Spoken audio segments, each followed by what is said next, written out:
Comme dans ma famille na bango. Mais bazo ça là, ba solita ba tumusus. Or la charité bien nous donner commence par soi-même. Banda na famille a pas bimi libanda. Oui, bon, nous sommes porte-monnaie magique ezali, domination ezali, bateau bazana problème d'amour ezali, bateau bazana problème et problème c'est belé, ça kaba owanate. Et puis ils ont très nécessaire ma casse ils appellent sous médaille parce que bateau bébé les capés na mission, ba le ba makambo ba porte-monnaie, ba le ba makambo ya ba problème d'amour, problème ba makambo belé, problème parcellaire, problème ba conflit makambo bandaku, mais ba le bela makambo la médaille était. La personne qui est un talisman, talis veut dire une chose, man veut dire la personne. Donc c'est une chose portée par une personne. Plus c'est un moment où on a joueur, un politicien, un bague, un baiser, c'est la talisman au bazar. Vous comprenez?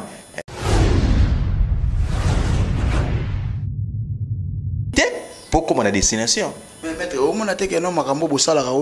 D'autres pas besoin conduire surtout dans Nzambe erreur dans Nzambe comme na confusion on a mo pasteur alobi bato wana esprit na bango eza mauvais bokendaka kuna te baza batuté mais bino bozolo baka eza spirituel eza makambo Nzambe d'autre part besoin conduire bato na erreur et ça qu'on conduit mon erreur est-ce que pasteurs ne sont pas bien? Il y a des pasteurs qui sont des scientifiques qui sont des occultistes.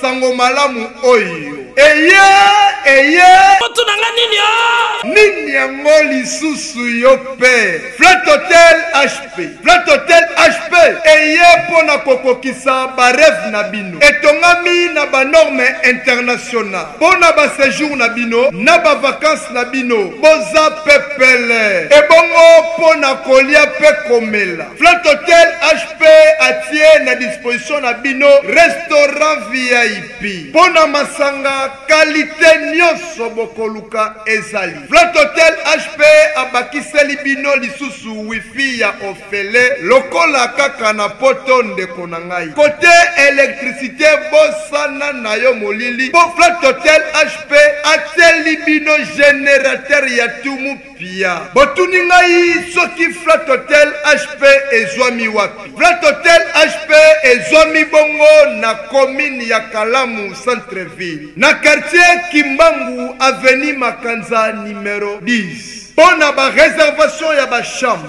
bobenga na ba numéro oyo plus 243 90 38 96 420 et bongo pour na bino ba na poto to benga ka ba professionnel bobenga na ba numéro oyo plus 33 60 53 84 625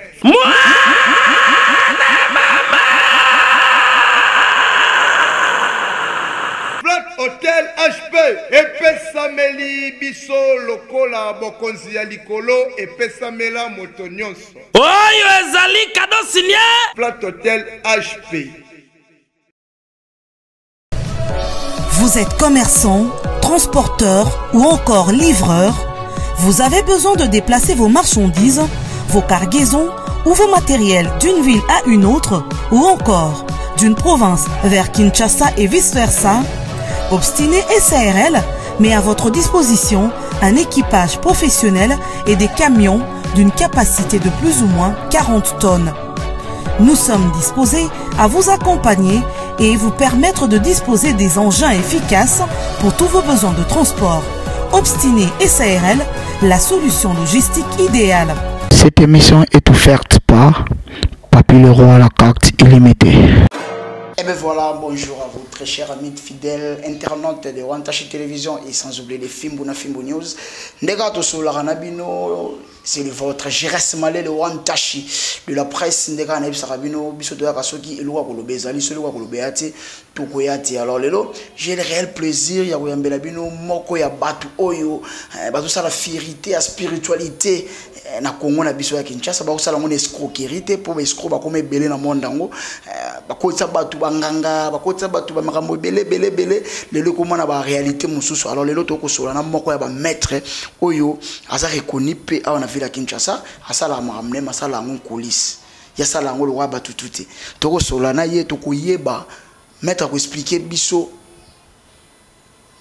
utilisation ya makambo ya salaka ko expliquer biso ba matériel o ya salaka ko expliquer biso to mona ba démonstration sala makana makambo na biso bo mona to na cercle pembeni te to na loko pembeni te tozo sola na mettre lelo to yeba nanu makambo le ka nene Guy Mochebe o aza derrière la caméra merci na yo merci aussi infiniment na Généon Kosivwando et sans oublier ya Luzo Mbata ko landanga Yannick Ni ya le boss sans oublier Youssouf Pourada très que nous ala de midi na bosanité tonto Warren G Mr Falanga la katia Cape Town na bikeba ko landanga Yannick Kini ya le millionnaire monsieur l'acheteur alors Guy fongolanga to sola na maître.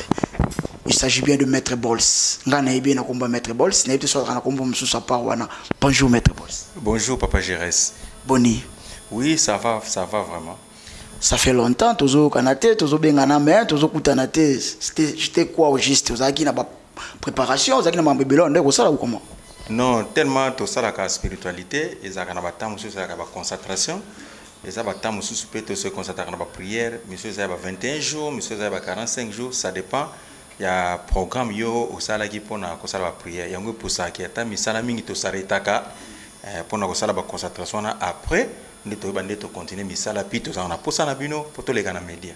Alors merci beaucoup ndeka papa Maître Bols ça tu répondre biso to kotaka mba na question na biso Maître Bols bato bakotala biso bato bazara moi nakoloba nakobenga bango bato bazalaka moi éveillé na makambo elekaka na internet makambo elekaka na ba télévision bakoluka ba comprendre un peu qu'est-ce que c'est la spiritualité parce que spiritualité na moi balolenge belé Maître Bols expliquer biso na expliquer bato bakolanda biso spiritualité zanini. La spiritualité d'abord on appelle ça na mbote na internet na biso bazolanda biso ya ba abonné à Fimbo na Fimbo na ba abonné à One Touch TV. Bon, spiritualité, c'est quelque chose qui est caché. C'est la connaissance du bien et du mal. C'est ça qu'on appelle la spiritualité. Ata aucune église, aux la connaissance de passer à quoi prendre yo, koye baliloba et nzambe. La spiritualité, c'est quelque chose qui est caché. Donc, c'est la connaissance du bien et du mal. C'est ça qu'on appelle la spiritualité. Spiritualité, c'est la connaissance du bien et du mal. Alors, au besoin de pratiquer ça du bien ou ça du mal? Bon, la spiritualité, nous surtout quoi ça du bien. Ce que le but na lobi que ça mabe, wana na koloba musana ngeza malamu te, mais c'est que on a ça la spiritualité nous so ezaka malamu. Mais et comme ka mabe ceux qui batu o ya mabe ba koti na kati. Vous comprenez? Même na musana bino ya journalisme, et ça musala malamu. Mais ceux qui ben filtrer o ba bi musala te ba koti pour ba sa média et comme mabe. Alors merci bato bakolanda biso tozo continuer na Maître Bols ba question na biso Maître ndengo lobi olobelo ko mo très capital lobi mutu so aki na connaissance te à église pasteur au côté spiritualité comme c'est connaissance mutu fa comprendre net to lo ba Maître Bols azape na mutu à côté spiritualité wana mutu a pese connaissance so ko yesa biso na initier yo na makambo. Oui, mutu no sa na spiritualité fa za na père spirituel na ye na za na père spirituel o a initianga c'est le père Fabien. Père Fabien aza pasteur aza mumpe aza nani. Bon, le père Fabien, je le salue en passant. Le père Fabien aza père orthodoxe. D'abord, le premier qui est là, la spiritualité, c'est une vocation. Ça déjà vocation, ça déjà inné, c'est la vocation. Et puis, tu le guide. Donc le père Fabien, c'est mon guide. Il y a guide parce que ça déjà la vocation. C'est comme yo posa na maïle déjà qui journalisme mais au kinda na classe pour apprendre. Ouais, il y a qui copie ça, copie so ba ligne ne ba kinda. Guide na onde wana. Donc le père Fabien a des guide na ngai. Mais vocation na zaki nango déjà. Père Fabien a guide ndeto lobaka lelo ba na ba église monsieur comment ba même au même mutu au initier une église. Donc il ba o ba benga to benga za la parrain na yo. Oui, ça tout comme c'est mot pené sengi ngwana za la parrain. Donc parrain ko tu te guide ayebi ko ça d'une toile moko boye. Est-ce qu'on peut guider ceux qui non c'est à orienter voilà orientation ça pas au lieu qu'on a aux vocation au lieu tenga mamaye à tout on alignement. Alors maître tant au lobby que père aza orthodoxe yé muta guida ça le la parrain na yo ko bisa biso quel genre de science au bino bo pratikaka esa science nini science moko na ebité esa science genre nini na science oyo bino bo pratikaka. Bon, science on a pratiqué la science ésotérique ou hermétisme. La science ésotérique ou hermétisme, c'est la science qui est cachée. Mais l'idée entre hermétisme et ésotérisme, on appelle ça la tergie. La tergie qui veut dire la magie sacrée. Yango obiso to utilisaka. magie sacrée et zanini expliquer biso nan bat faut pas comprendre bon temps to ko solo là to solo mambo le beza spirituel to solo la spiritualité bat faut pas comprendre magie sacrée zanini et puis mususu ne zanini. Bon, la magie est ésotérique na hermétisme et sali et lokomoko la tergie. La tergie veut dire la magie sacrée. Donc la magie obligé toujours utiliser et sa magie est sacrée ou est puissant. Ou est la facilité il y a quoi atteindre objectif mais si gestion sur modaza na pour ça. Alors na magie obino bo utiliser ka na science obino bo utiliser yango to mona ka boza pe lié na makambo to benga ka ba porte-monnaie magique makambo ya domination d'amour tout on appelle ça initier na kati ya makambo na bino wana. Oui, bon, nous faisons porte-monnaie magique ezali, domination ezali, bateau bazana problème d'amour ezali, bateau bazana problème et problème est belé, ça ka ba owanate. Et puis ils sont très nécessaire ma casse ils appellent sous médaille parce que bateau ba les capés na mission ba le ba makambo ba porte-monnaie ba le makambo ya ba problème d'amour, problème ba makambo belé, problème parcellaire, problème ba conflit makambo bandaku, mais ba le bela makambo la médaille était. Or la médaille c'est quelque chose qui est très puissant. Oh bateau bo ça n'a pas que le bela ngona. Oui, to le bela médaille wana to le bela médaille pourquoi parce que makambo depuis na banda hôtel makambo na mona mutakotisa médaille te mais na moni yo kotisi médaille na makambo. Alors expliquez biso na porte-monnaie magique et c'est pratiqué comment ils ont perte de santé hein? Non bon makambo ba perte de sang oyo batu basako kanisa kala eza lisusu bongote la magie a évolué du jour au jour batu baso sala ba émission du jour au jour batu baso changer formule magie peut changer formule parce que tout ce que nous pratiquons la magie est au centre de tout hein, la spiritualité bon la magie mais la spiritualité est au centre de tout vous comprenez. Bah, c'est un sacrifice ya batu et là ça a susté. Tu sais dans la Bible Abraham nzamba senya Abraham a sacrifié mwana era kendaki ko sacrifier nzamba bakite na mundi ja bolingo na yo foi na yo sana mvenga tika mwana zo anwana sacrifier ponanga. Donc ça veut dire nyama azeli ko sana makila to koma na sacrifice ya nyama. Mais les loba tu bachala mitema na bango soko sengi soso taba meme alobi que non ça sacrifice ya mutu. Mais maître ça déjà sacrifice pour makila déjà et la sakelo ko moko boeza pertimen ba banga makila. Mais nzambe nde muta sala ki parce que ce que nous apprenons auto zolo bana auto sala et sa connaissance na maele ya nzambe. Batu ba kansate que non so muta la science science c'est la sagesse qui vient de Dieu. Hein nzambe nde muta chakelo ko na omuni nyamaza pona sacrifice. Nyama remplaçant moto mais ça te que soba sengyo nyama et ça obo mbutu te yango moni ba maître spirituel mususu akosenga yo mbongo po ebiki na mbongo ndako somba sacrifice nyama i moi sacrifier po soka ebisio nyama o pesa te ozo soje kaka na zo sacrifier moto mais maître moni lelo monde ndenge évolue ndé makambo comment batu ba koma déjà éveillé parce que calendrier batu bazaka éveillé te lelo batu ba koma éveillé déjà ba film ebele total Italie édifié pe teité batu déjà makambo zo sala oyo batu ebele ba koma mona les escroqueries wana ba escroc wana banani alors ebele pe ya batu oyo bazalaki na science libanda lokola yo ndo zaboye ba mema on ndenga ba église ba mo sala ba miracle est-ce que lobi pe tozela maître Bols na ndenga ba église. Non bon makamuno so salaka nzambe ndi mutayibi ko diriger nzambe mutapesa nga vocation oyo patindela kinga guide nzambe pe mutu soka yibi keno akotina ona akotina meko kasara teke na kolungwa na makambo ona parce que baba soki mutakomi na makambo nzambe akomi une nouvelle créature. Donc ça veut dire oyo banda ko sala soko yibi keno na osala ngo akotenga mafotika so yibi ke za biende na osala bo no keno na église na osala lote mais oyo batu bazo kanisa ko sala miracle ko pesa votre prospérité ce n'est pas ça la spiritualité.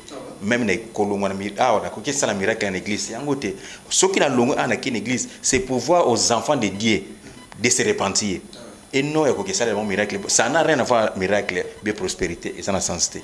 Alors maître lelo yo ebisi biso obakisi médaille na makambo parce que bato makambo médaille to ka ngote to ki on karapana yo alors yebisa biso utilité médaille za kanini importance nango eza nini médaille. Bon, na premièrement la définition de la médaille. La médaille est en chambre de trois choses. Na kata médaille to sana biloko misato.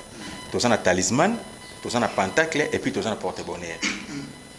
Ça veut dire mutu nyonso o nzamba sala azana bonheur na yo azalaka nango esengaka mutu ayeba ko guider pour atteindre objectif na yo. Soki toke na pentacle. Pentacle ce sont les entités. Les entités ou les esprits au ba koma pana yo ba koma contact pour ba répondre ba suggestion na onyo so yo kozana ngo pour ça. Parce que na toke na talisman, talis veut dire une chose. Man veut dire la personne. Donc c'est une chose portée par une personne. Plus c'est un monde qui joueur, un politicien, un bague, un baiser, c'est la talisman au bazar. Vous comprenez? Il y a des choses formées médaille. Important c'est médaille et répondre à la si j'ai sauvé le problème nous sur au yozanango. Mouton soit cause na pour ça doit porter monnaie bien ça prend volume mais avec la médaille qu'on utiliser et qu'on diriger n'engeni na ko sala pour pas tout s'attacher à plus porter monnaie magique porter monnaie du bonheur na ça oui et ça bien mais et ça les locaux où ça plus puissant que les gars yango pezali au batu bazana makanisi na on te pour nani ba maître spirituel ba quand il sera battu loko na mututé que il y a quelque chose qui est très important au mutako ko sala batu anika facilité puis rapidité ça la kamba la moko.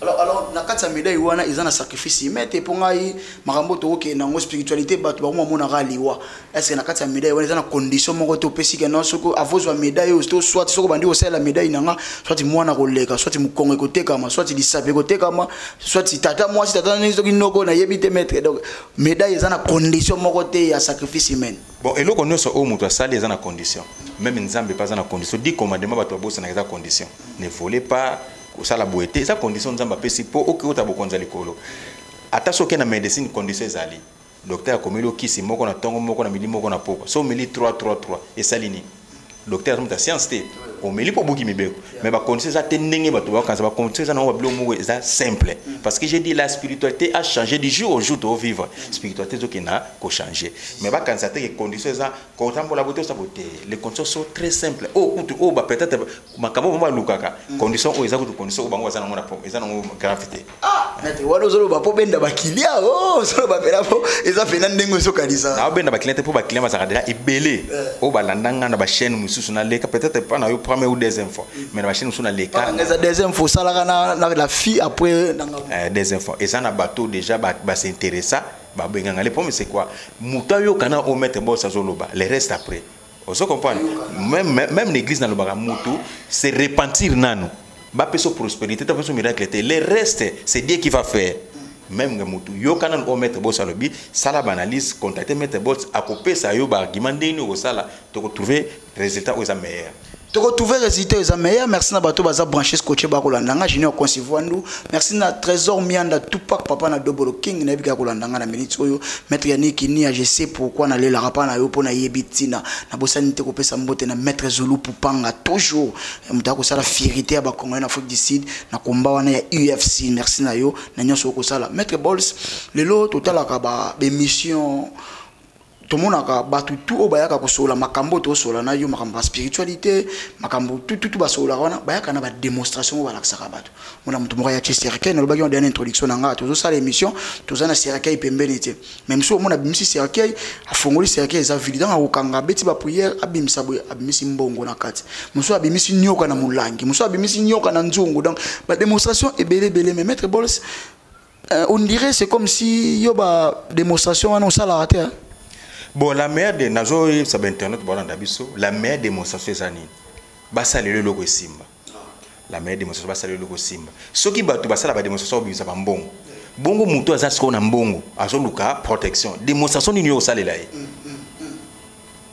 est-ce que que muto aza na mbongo tazaka na maîtrise o aza na mbongo te ana maîtrise parce que azoluka mais muto aza na mbongo soki ba yibie mbongo wana perdre azaka na choc koleka kutu yo mobola 100 millions voilà bon muto wana siko o aza na mbongo na ye azoluka protection démonstration ni yo salela muto aza na posa mwasi na zonga o sala démonstration que non mwasi mwa uti ko to mosa okutanisi bango non la démonstration eza ko salela mutu musala amona réalité. C'est ça où ils ont mis sa biso ba charlatan. C'est ça où ils ont sala que musala na biso ils la humilier. C'est genre de pompe parce que na biso ce ne sont pas des petits peuples. Même ba grand homme ba na biso. Il faut aux en argument où ils sont solides. Au mutako ba que non en tout cas na s'intéresser na muto pona musala.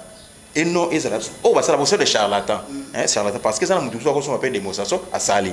Mais chez moi yo kana no nga na ebisio. Ce qui ont capté yango autour na question à répondre wana to kende ce qu'on est preuve. Alors maître lelo oko pesa conseil nini na bato bosana ba musala moko ozobenga ba charlatan o bato finisa le musala na bino parce que na ndenge yo zolobela na ndenge ba ba salilaka ezo la moi différent conseil nini to message nini ko zana pona bango na nous avant de continuer ba question na biso mususu. Bon pour ngande na salela moi j'ai appris la science batanga yango. Comment toi tu peux imaginer quelqu'un ou a passé na télé a parlé la science, il sait ni lire ni écrire. Et je suis journaliste, et puis il y a des questions qui posent pour commencer vraiment à souka. Vous comprenez? Mais concernant un peu ça, bâti kako bébé ça moussala, soko sombi démo ça, soko ya na ngona chaîne était. C'est comme ça nous on a battu bazo benga bino. En tout cas papa journaliste benga na mettre on a ali ki ngambongo ça la ngabo pourquoi? Parce que accès côté mingi batu balingi tout ce qui brille n'est pas l'or. Et puis on connaît le moine par l'habit, mais l'habit ne fait pas le moine. Donc, Moutoumso, à tout ça, par sentiment, on s'intéresse au monde, c'est comme ça, c'est extra. Ok, non. Bisso, la spiritualité, il n'a rien. À les logotés, mais tellement l'obio s'intéresser, abîmer ça qui est bon, à ça qui beau. Tout ça sont des bêtises. Tout ça sont des bêtises. Je vais te poser, ma question est je vais te souligner un point. Eh bien, nous, ma ministre, est-ce que notre gouvernement, le ministre, va faire une démonstration? Il y a un bon pour le ministre ou bien la connaissance na bango na secte ou autre sala. Ce que les bon ne pas me ça démonstration comme ministre. Ce que ça bon c'est que ça n'a rien à voir avec la spiritualité. La spiritualité c'est la prière. Bah quand tu biso comme une prière au salon autant de fois au salon tu vas trouver une solution. C'est ça. Alors, il arrivera à peine de vous vendre la bino, la bino pour vous appeler na master, ba petit na yo, ba oyo peut-être yo yebiso ko vaina bango bo sur la mambo spiritualité, o ba zapi ba ta spiritualité le rôle yo. Et arrivera à peine des fois vous vandi na bango bo ko sur la bota la muto azo bebisi la biso boulot ya muto a sur la bien te muto azo ke nango bien arrivera pe. Oui, il arrive à Monica Salimisa au Bebsa Moussala, mais au Pékissier, à Longwe, à Salimisa, côté Moussuna journaliste, au Kangabondeni. Au Kangabangote, mais il faut que non, et logo ça, ça m'a lamuté. Maman boité. Au plus, vous allez logo tiki logo. Soko lobby, bah, tu sois mon homme, Moutoufa Yoka a capté. Tant que vous avez un homme sage et intellectuel, vous avez mis ça talent 5 fois, 10 fois. Au commun, on banalise ça, non. Cet homme, c'est un menteur. Ou la vérité. C'est ça la réalité. Alors, maître, les médailles, ou les biso instauré le système de médaille dans le monde spirituel, les biso nano, ils avaient un bateau yo. Yebisa biso nani azana nani azana droit wana ou soit nani azana capable de kozwa médaille wana. Tout le monde peut avoir les messages sauf personne. Mutu nyonso, joueur, politicien, journaliste, moi c'est Ndumba, moi c'est Ndaku, tout le monde parce que la médaille son rôle est ça, il y a répondre à la situation ya mutu. Pas signon au mutazana ngo résultat au mutazo azana pour ça atteindre. Et ça na batu musu lelo ba nyongo na ba futarate. Et ça na batu musu lelo ba na poto ba na documenter. Et ça na mutu musu lelo alinga ça lika musongolo azo résultat azo atteindre place on até. Et ça na mutu musu lelo famille bloquée. Azana problème familial, azana problème na musala pa ba collègue, azana musala na entourage à quartier. Ba problème ça tout. Nous sommes tous une solution na médaille. Elle répondre au tout et bisi biso mettre problème na ngo boebo to travailler médaille na canal comme oyo zanango. Et puis ceux qui topent sur médaille dans les camo, il y a mbongo, il y a moussala. Ceux qui ont monique médaille, ils ont intercalé, peut-être que nous avons contre-temps. C'est que médaille, ban quitter, va s'oubouya, aucune destination. Il faut comprendre. Donc, bits nango, et ça, et l'eau nango, ils ont une qualité nango, ils ont une qualité ébélée. On va tout comprendre. Vous avez question sur un porte-monnaie na bimisi, na porte-monnaie ça, oui, nous sommes dans la banque céleste, na compte bancaire, banque céleste, ou ça là. Mais ils ont la caca, bah qu'on tire caca mbongo na, ils ont bah comme ils sont à 0 mètre. Bon, on a eu pour 0 mètres, pour on a facilité. Voilà, footballeur, politicien, alors il y a aussi des gens où il y a envers eux, peut-être l'autorité ou soit joueur ou soit mutumoko boaza na monde moko monde populaire quoi. Aya peut pas mettre déjà besoin déjà médaille. Bakoko zangate, bazali, bakoko zangate, mais tellement la spiritualité c'est quelque chose qui est caché. Un moutayaki ayaki en cachette. Tu peux publier comme on a été. Ça bien. La spiritualité, ça c'est la télé. Ça c'est la télé et ça spiritualité. Batanga komba mutute. La spiritualité c'est comme la médecine. Docteur au traité mutomoni mutuna makwanza. Faut beta lisolo ke na mutuna makwanza. On mérite prison non. Ça c'est la télé et ça spiritualité. Oh kaka vous allez toucher aïe. Moi on attend komba mutumutanga ça na ngwa lokuta. Mais ma conscience c'est que non j'ai nazana batu oyo basa lelo ba cadre basa ba to basalaka o ba yiki ba ya pas mettre boss mais et ça nécessaire té et ça censé té o ne so monaka atanga kombo basa na ngona base pour batanga kombo ba monaka no ba mona iso ni mais soko na en profondeur c'est rien. yango na ngi bato ba comprendre ba linga te na tanga comme ça pour ba spécial non la o est spécial na ko sala musala ba bengi en tout cas Gires na sur résistant malam c'est ça qui est spécial. Ce qui est spécial bo benga ngai o azana besoin numéro à Maître Bols a bengi kaka to couper ce numéro à Maître Bols a kozala jamais dessus Maître Bols a ko répondre na ba critère tout na ba question tout na ba problème nyonso mutu na kozana ngo besoin alors Maître Bols lelo to ko lo babuza ibele na Congo bato ba ko sa spiritualité. Mais comment on a mboka ezo kende nango kaka bozo pesa batu ba bonheur bozo pesa batu boy mais mboka toujours des ordres mboka ezaka na ba problème boko sangana te bino tu bo sangani boko misa mboka ngata moi bien.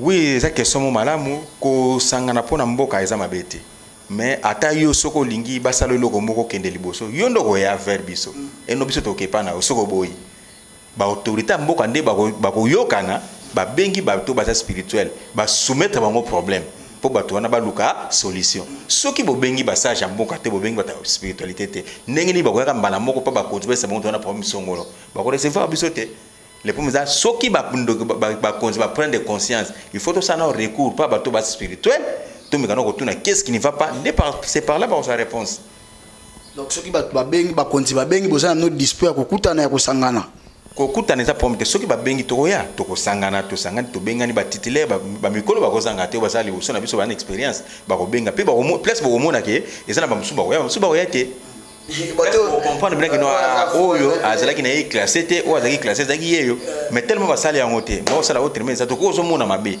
omona likambo okoloba ndeni ata olobi oza adepte petit peuple et complexe bakonzi baza te il faut opportunité pour comme la destination. Mais maître, au moins que non makambo bosala kaoyo. D'autre part bozo kondoyi surtout bana nzambe na erreur. Bana nzambe ba komona confusion. Au moins mo pasteur alobi bato wana ba esprit na bango eza mauvais bokendaka kuna te baza batuté. Mais bino bozo lobaka eza spirituel eza makambo nzambe. D'autre part bozo kondoyi bato na erreur. Et ça qu'on conduit mon erreur, est-ce que les pasteurs ne sont pas bien? Il y a des pasteurs qui sont des scientifiques, qui sont des occultistes. Biso to finga bango te.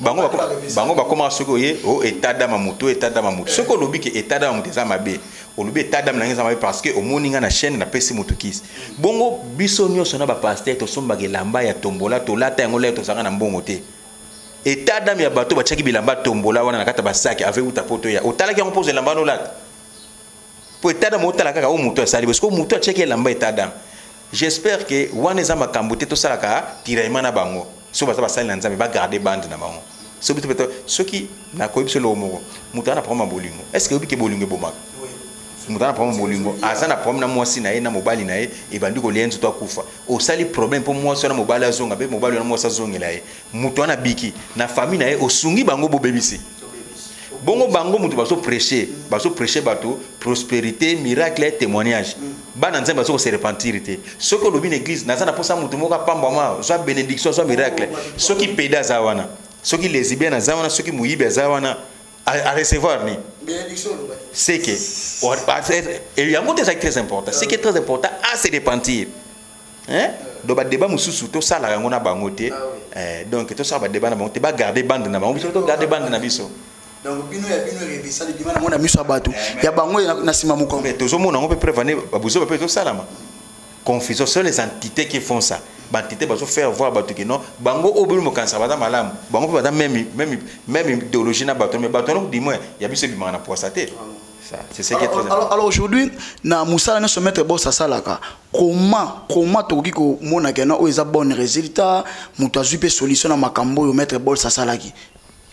Bon, résultat, ma soka respecter par principe, on va couper ça y, à comment à trouver résultat madame, à respecter par principe, so c'est salabo sali, dès na bagi kak, so docteur so mela kisi o meli, o sa nous a guérison. So ko otosi mebeko, o ziri so otosi mebeko te eko beba, mais le but est que o bela liboma, o sa te, o ko zonga o lobi ke mettre tant à bossa na giboé, to bi nenge to ko ranger parce que la science c'est comme monde to so ma abonnement. So abonnement si to ça gani to zonga na ba shop to se réabonner ko se réabonner en tout cas na moni décoder aussi maté to ça neni to ko soigner pour to bani to ko ranger maître olobi lo moza très capital na landio bien tant olobi soki mutabe bisi a kozonga pa na yo boko réabonner alors maître Bols biso to yebi o biso to yoka kapeto mona kapeto yoka trop que na monde invisible pardon za la raté que pardon ça la raté soko bebisi condition ya ngango bebisi déjà ils en a place monter ko réparer maître Joseph Sabiso que non soki muta bebisi mibeko akozonga bo soigner expliquez-nous par là maître ngolo banini est-ce que biki batumi sou basala ba filmer ezaka réalité bino mona nga filmer au moni pe na filmer muta sala re bespi ba bimeli ba belo ko sali soko meko répétango to ko agir bespi ba limwe ezani eza pardon te eza pardon mais oh tout le monde na ba filmer eza réalité spirituelle ba bimisa comme batu ba koma kana grandeur te nde to mona niso na film ba japonais ba film ba chinois mutu bazo bete aki na cimetière ayo kolela ozomona parce que mutu akufaka na nzoto mais na âme te hein âme bon nakopesa net exemple moko bana woto zo examen d'état à peine à petit moka mobali azana mwanda akibwaka poudre na cimetière ya mama na ye basala kini babengaki ye bapesi mbongo bapesi club ezani ce sont les esprits ba âme ya mama vendoko circuler et ça li moi en faveur parce que muta kufi na nzoto mais âme zo circuler parce que jugement dernier non les salamité ba âme oneke na wa et circuler ka ce sont les esprits ba mona rabiso OK donc nzoto kufi molimo parce que molimo ndimo de jugement dernier le jugement dernier na salamité donc ba zo circuler OK c'est ça. Alors bato bakolanda biso maître Bols on tozo kita petit à petit déjà na émission na biso na fin nango parce que TV za likambo ya ngonga TV za likambo ya minute maître Bols si oki kopesa na numéro na yo avant toi entamer na moi 3 ou 2 questions asuka totikel nango pour to clôturer émission na biso kopesa bato numéro na bato bakolanda biso numéro maître Bols ça sur Facebook te parce que piraterie da mingi na salle la kaka numéro WhatsApp c'est le plus 243 97 10 44 982 plus 243 10 44 982 au côté de maître Boss facilement kobenga maître Boss c'est ça ka pona musalate et ko kozala pona question et ko kozala pona likambu songolo ozu résultat te ba ko pesa yo idée on comprend donc mutu abenginga facilement kozanga soko bengi au monde naza en ligne te naza appelle sur na sali 2 jours 3 jours naza en ligne te naza na concentration musala mona osala songolo et c'est que na katana nous na sa otiki voice au komi bonjour au lobby comme on peut soki na fongoli connexion na kozanga ko répondre o tengamo ko sanke yo benganga OK OK merci beaucoup bato bazaki brancher scotcher Rolanda biso ya bino yo Jiras Malele Wantashi ngana maître Boss to komi déjà ko kita vers la fin émission na biso mais soki na tikié ka bongo moi 2 ou 3 questions mo na yelinga ka tonto solo là so na poser en côté na ko bima bena faux journaliste nde balobaka maître Boss lelo to monaka bato basala ka musala moko na yo bakoma ba patron mona bona mituka cher ba bloko cher banda kwa milai donc banda kwa villa mais maître Boss on dirait yo ce n'est pas le cas trop banine fonganga vrai nganga to maître Boss azandadi bon okomona pe na mutu comme ça location hein omoni bantu so bayaka faux bayaka na intimidation et à l'état lobaki ba taxer comme na criminel bocha jaune ba taxi boso ba chaki jaune ça ba criminel ouais on comprend mutakwa na mutuka akope na lupango eza yete abolo baka lupango na sala émission pour ça langa bien mais maître Boss ça une émission place moins simple mais muto ça la convaincu na bo maître Boss alobi na yoka ke loko na maître ouais maître on sa grand maître ya za misi za na mbongo batu basala ka keto za ba grand maître et ça ba malade parce que biso to ba traitant auto traitant na pese exemple soko traiter un autorité un ministre un sénateur a eu guérison on se retrouver te suki na suki so pesa ngambongo na komi danger suki na za danger na za grand maître c'est que fona la musebebe mais maître ils a rappelé influent comme on a moi autant obetela mutu likambo spiritualité que médaille pesa ka jeep ba moni yo moko pe mutu ko pesa ngona jeep mo cher lelo ba panaka tsote maître lelo ba lo bekiste bele bato bande ko frapper bato kala bakota ko pango pe achabwa bakoma osala ba mbilo mo boye aye azo influent yo bine mama ke ndaka mutu aye na or moko faux yo otekelanga or na $10,000 to $50,000 yo moko za ndako ya 200 francs to ya $50 on a reçoité mais mutu atekaka or so pe exemple kuta or azara salité so ka le muso keluka or batondo kinde kabando kinde kabinda bando ya salité le ko teka na sombi yo boso mafomo na mutu na immeuble pona na teke logote mwana nzambe Jésus abota manzema meme azanga yo logote bomengo no sezaki ya bango ma préféré ka za place moko simple o ba ko laksa TV o ba ko sa nini mutu keza nini bato bongo siko mutu azana malade ya mbaso hein mutu ana pamba bolingo azana poso lakse mutu ka be o salema ka bolingo ne zonga. Donc tout ça, sont les charlatans qui font ça. Hein? Ils ont des bêtises inutiles. et lingo ba te ke mundu so lati bilamba ya mwan aza mwan ba musupe ba imitaka ke mwan maza mwan te yango moni ba tumso mona atamboli na nzela lati babiloko alati po mona e to benga ce sont des hommes qui sont inférieurs o ba sala ke ba la ki sa ba tunit wala supérieur mais ba sa supérieur te vous comprenez ndenge yango moni même fait yango pe ba question to lobaka même pas pasteur même biso na science yango moni to lobaka plus les pasteurs sont des hommes malades les chrétiens sont des problématiques parce que bango mo tana ba problème na ba famille na bango mais bazo sala ba solution ba to mususu or la charité bien ordonnée comment tu par soi-même banda na famille po bimi libanda déontologie na bango ba pasteur ba lobaka na ko traiter jamais ta famille na yo na déontologie ya médecine o ko traiter mutu na yo te mais et non na famille o traiter mutu na yo te parce que c'est spirituel mais na médecine o ko simba te fo mutu sot eliko lobate ke mutu wana aza faux docteur aza vrai docteur mais esengi ke muninga na ende a traiter parce que yo ko tia ko banga o ko boma mutu osomo ya ba tende ba benga so ba format te na ko pesa exemple qui est très important un soldat auto benga ba bureau de banquete ba tambola ba kanga ba soka kangi mutu ayibaki $1 million ok na mutu na wapi pas mo konzina eti seconde soldat na zana lupango ta futelaka akangi mutu $1 million nezanga ki asambise na mupanzi azo asamila cha na poche akene pa ba konzi ça veut dire paiement ya muto no musato sala exact dans l'au-delà parce que c'est quelque chose qui est spirituel azaka ka mokonzi pour so munyo ko banga ye mais liko lobate ndenga sambisi mutu ta comme faux soldat te eliko lobate lokwa général azana mbungu belé ndata soldat danger ko leka baso te ezana caporal musupa azama yele ko leka général mais les opportunités et pesi tout comme yo zo sala musala journaliste na YouTube ce n'est pas dit que muto asala kana Canal France mais RFI à l'ekio na type sali publicité mais na soulever ka point moko parce que ça na makambu ma yele muso za na ngo zo tala pena muninga no to leka na télé azana ma yele ote ata pena connaissance to poser ba question te c'est ça. Alors lelo tozo kita vers la fin émission na biso merci na maître Bols pour notre temps merci na Marambutu merci na batu bazolanda biso dernière question na nga maître Bols lelo donc na ko benga on peut avant dernière question hein maître Bols lelo beaucoup mis na exagération à bas prix Moutaza pour ça peut-être il y a pas na yo maître Bols sali sanga na maladie boy to sali sanga na problème boy mais niveau de sengela mutumbongo yango d'autre part bazo benga rabino bescro au moins après ça il mutu musala ngo simbi na ngote mais mbongo ne oliaki déjà ebelé somba boy pesa to sala boy exagération à prix pourquoi Moutaza na pas sur lingo aider mais au sengé na prix moko su ebelé kasi be internet to balanda biso balanda démonstration soko talibe ko biso ke no mutu asenga nga $10,000 sala ki démonstration alandaki ok démonstrer ce spectacle pour na ko attirer bato attirer comme le koti mutu ozuma kambo et ça na musu to bengi ba internet musu ba touche à tout amoni maître ba bengi amoni maître aboyi musu pe ba kabona maître moko ake de poisson atikeli likambo songono na nzoto okolinga on neutraliser na likambo wana pour ça yango moni biso na médaille to ça na mutu consultation to yebi otambola ki ndeni to casser ba lien wana nyoso poto pesa yo médaille parce que ba un esprit saint dans un corps saint. Ce qui explique que nzoto na une impureté a manifester. Pour esprit manifester, il faut que ta pureté ndaye ko ça le fait. Nde ba lubaka lo sambo ya mutamasumu epesa kanzambe kanda.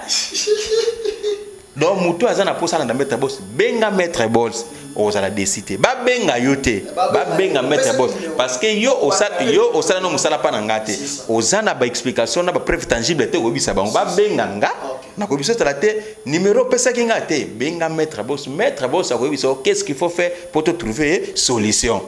Ok, merci beaucoup. Merci na bato balandi biso sur One Touch Télévision et puis Fimbo na Fimbo News. Maître Bols, en résumé, oki wolo bana bato nini bato balandi biso et belé dans le monde entier. En résumé, na pesi bango premièrement mbote, batika kolanda ba charlatan, batika kolanda buzoba, démonstration yango te musala. Ndito ba miracle na témoignage yango te so ça qui passe à un bon pasteur. Hein? Moi intéressé na Maître Bols, vous allez décider. Botika de gauche à droite avec la médaille qui peut avoir tout. So po boino médaille olingi likamosusu likamba bolingo. Eza na mutu musu batu bana nyongone ba futa raté. Eza na mutu musu azana documenté na poto. Eza na mutu musu bana ba conflit parcellaire. Eza na mutu musu do makambo eza ebelé. Eza la kaka mbongo te mutu musu mbongo so luka protection pas protéger ba bien na ye. Eza na mutu musu bazana nyongona ye faut ba virer mbongo na compte bancaire. Aso ba tindeni ba ko virer banque ba tie ba clé. To na facilité ya ko casser ba lien on a porter opportunité ya ko pesa mutu. Merci beaucoup Maître Bols. 2 ou 3 personnes en botte na biki bazangate na numéro no su na suka po batuba zwango pena. Bon, ce qui est très important, mbote na pesi tout le monde mbote, na pesi na yomo su mbote, na pesi batu no tanga mingi na Yannick Kinia na yo et puis na mona mingi ba stati na yo ya Willy Mouché bambote na bambote batape simbote bangwana numéro na ngeza plus 243 97 10 44 982 okozwa mettre boss sans intermédiaire parce que ce que benginga peut-être surtout va dire musala na numéro privé on a pesa yo oyo to banda ko solola. On comprend parce que na des numéros mais na peswana e oso to bandi musala debi et ça la te que non na bebisaki boyo na sala beauté kozwa fardo o bebisaki te o na ngopananga même bible bi si ton Dieu est capable essaye les miens ce que connaît simbagité mais quand on boss okozwa décider. Merci ya Willy Mouché ni code international code mboka na biso ya Congo ya Willy Mouché ni vieux asika ba petite vieux abanda succès depuis non ndeti le loi zalaka na succès vieux mécène akoya jamais donc ya Willy Mouché ni merci na yo na nyonso merci na maître Yannick Kinia merci na Enoch Losa kolanda biso azaki na biso assistant ki biso Enoch Losa merci na yo merci aussi infiniment na ya Luzo Mbata na South Africa Segenend merci na yo merci restez branchés. Boza jamais d'ici, yabino wanta shimalele yeyo donc tokutani bisous bye.